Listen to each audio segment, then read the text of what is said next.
Dear students, I will be talking about the concept of positioning today. Positioning happens in consumer's mind. So, by definition, it is a process by which a company actually creates a distinct image and identity for its products, services, or brands in consumers' minds. So, mostly it is a one word which consumers associates actually with the brand.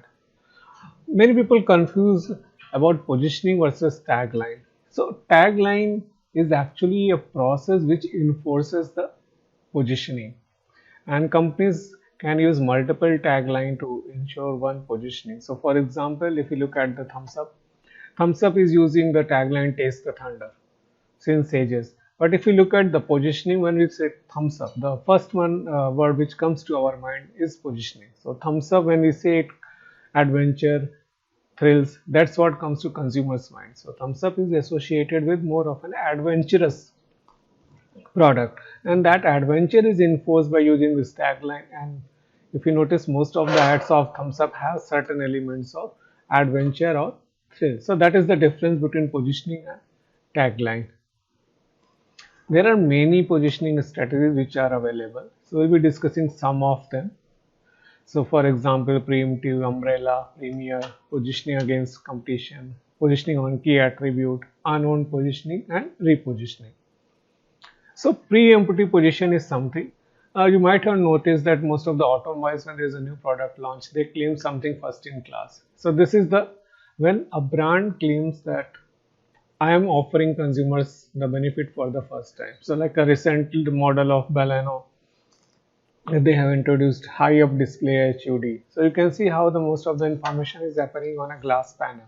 This is called pre-emptive positioning.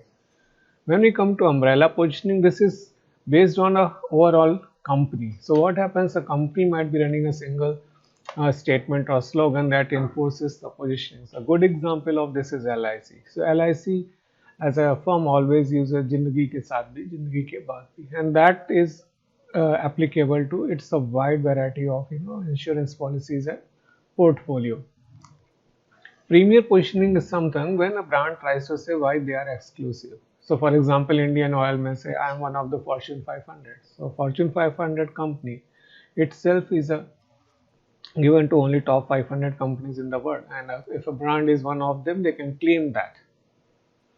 Positioning against the competition, what happens, a brand comes and try to position against what competitor is doing. So typical examples is like a coconut oil. So we have a Parachute and Anmola, both are fighting to take claim of the best coconut oil.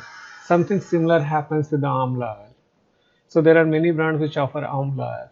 So Dabur Amla tries to claim the single Asli Amla, which means they are the 100% pure original Amla oil.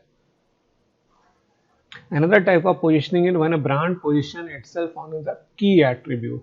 So if you look at this example, the Sebamed, this is a soap. So the typical soap like Lux and Rin, which are Lux is used as a body soap, where Rina is used as a detergent. Then Sebamed comes and they took the one key attribute of pH, and then all their ads were based on that, comparing with Lux, Rin, and other brands of the soap in Indian market.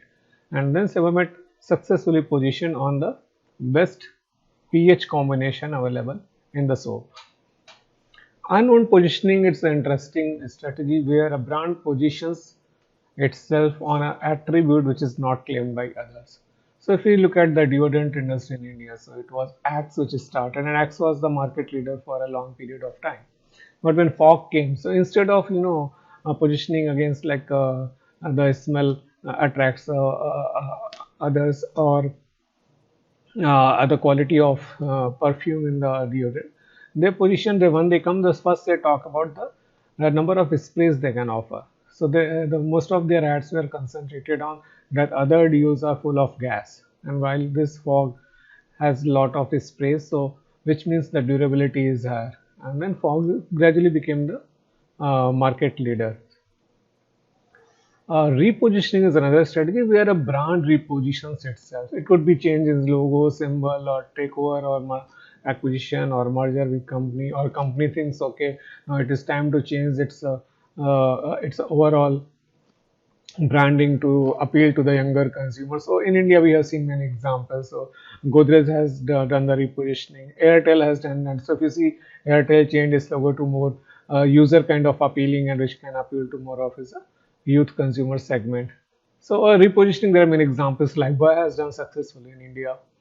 Okay. So these are some of the positioning strategies used by firms. So in summary, positioning is the one distinct image in the mind of consumers. So just to test, if you take any brand name and whatever the first adjective comes to your mind, that is its positioning. So for example, people rate Tata with trust, Maruti with reliability.